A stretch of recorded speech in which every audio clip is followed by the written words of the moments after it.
You're tuning into Black and White Sports on YouTube. The no-holds-barred truth on sports. The main event starts. All right, Black and White Sports supporters. Well, we got a couple of Aaron Rodgers updates, both by way of ESPN insiders. One of them, Jeremy Fowler, on exactly what to expect. We're closing in now, I guess. It seems like we should be.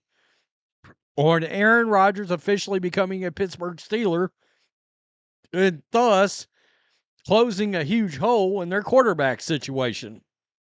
But there's been all these markers that everybody keeps looking at, and everyone keeps passing. Every marker keeps flying by. The NFL schedule release was supposed to be a big one, and it's come and gone. All right, and no Rodgers. Jeremy Fowler, he's come out and he's now made some comments over at ESPN. Aaron Rodgers is. This is also an additional update. Aaron Rodgers is constantly in contact with the Steelers as OTAs near. OTAs are next Tuesday, and the team still has no firm decision from Rodgers. But Jeremy Fowler of ESPN says the team hopes Rodgers will sign at that point. So they're hoping he's going to sign in and around OTAs. Quote, people I've checked in on say the Steelers remain optimistic. Oh, boy. They have been in touch with Rodgers, but there's still no hard and fast update. Clearly, the Steelers are respecting Aaron Rodgers' time. He has alluded to the past on the Pat McAfee show that he still has issues in his inner circle that need to be worked out. Rodgers has yet to sign due to personal issues, he said on the Pat McAfee show in April. Goes on to talk about that Ian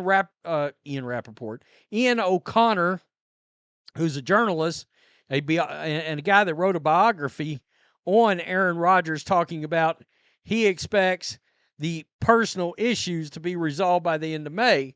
Well, it starts next Tuesday, which would be the 27th. That's the end of May. So clearly somebody knows something there involving a time frame. All right. So speaking, I'll go over here to Yardbarker because there's another ESPN insider that also added an update. Speaking of the 2024 campaign, Rodgers completed 63% of his passes for basically 3,900 yards, 28 touchdowns, 11 picks. You look at that and you think to yourself, well, that's a pretty good year. And in case you're wondering, I will tell you because I've looked at it so much I don't even have to look at it again. I believe he was 18th on PFF's graded quarterback list out of, 37 quarterbacks that started last year. He ranked out as the 18th. Look, I've said before, I think he's better this year than he was last year because I think you had the remnants of that Achilles injury last year. ESPN analyst Matt Bowen has now sent a clear message about what he believes will come next for Rodgers. He has listed Pittsburgh as a clear fit for the 41-year-old signal caller. No shit. All signs are pointing to Rodgers heading to Pittsburgh, where he will have a strong run game foundation under coordinator Arthur Smith and a play-action system that can keep the pocket firm, Bowen wrote. Is that offensive line improved? Because I know that's been an issue for the Steelers.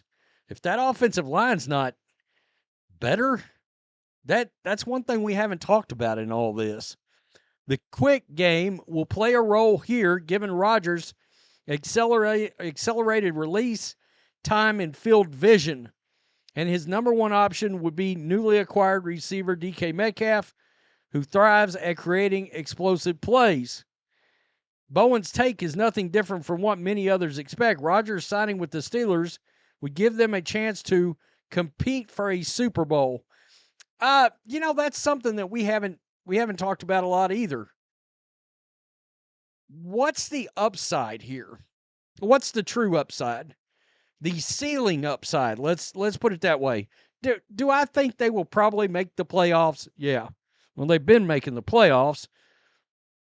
But the question is, and what I think everybody wants to know is, are they going to be able to finally win a playoff game? And there's another little tidbit to this. If you look at Mike Tomlin's coaching history in the playoffs, let me ask this question this way instead.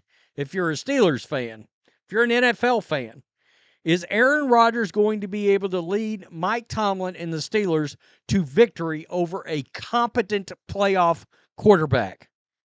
Because when you go back and look at the quarterbacks over time that Tomlin has actually defeated in the playoffs, and we're talking about with Roethlisberger around, it's a laundry list of doo-doo. I mean, it's straight poo-poo. It really is. It's doo-doo. It's bullshit. All right, let me just keep it real. It's a bunch of dudes. All right, yeah, there's some names in there, but they wasn't very good quarterbacks. Guys that he actually defeated. In other words, can he beat Lamar? Can he beat a Josh Allen? Can he beat a Patrick Mahomes? Can he beat a Justin Herbert, who's actually not proven anything, but at least he's considered a good quarterback? Can he beat Joe Burrow in the playoffs? All right, that's going to be a big thing everybody needs to watch. All right. And then the next question is, if Aaron Rodgers comes back, can they get to the AFC Championship game? Yeah, I guess if this defense played all world, all right, let's say it's a top 3 defense in the league, and Aaron Rodgers duplicates statistically what he had last year, maybe a better completion percentage, but duplicates statistically. I mean, look, you should be able to win a lot of games if your quarterback has a 28 touchdown to 11 pick ratio and 3,900 yards. Yeah, provided you can actually give him a competent run game, yada, yada, yada.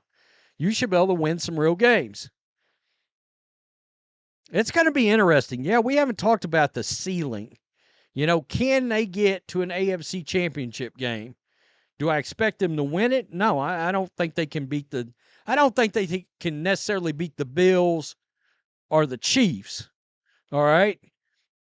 I would say there's always a chance they could beat the Ravens because, I mean, you know, Lamar not exactly got a great track record when it comes to playoff victories and playoff success.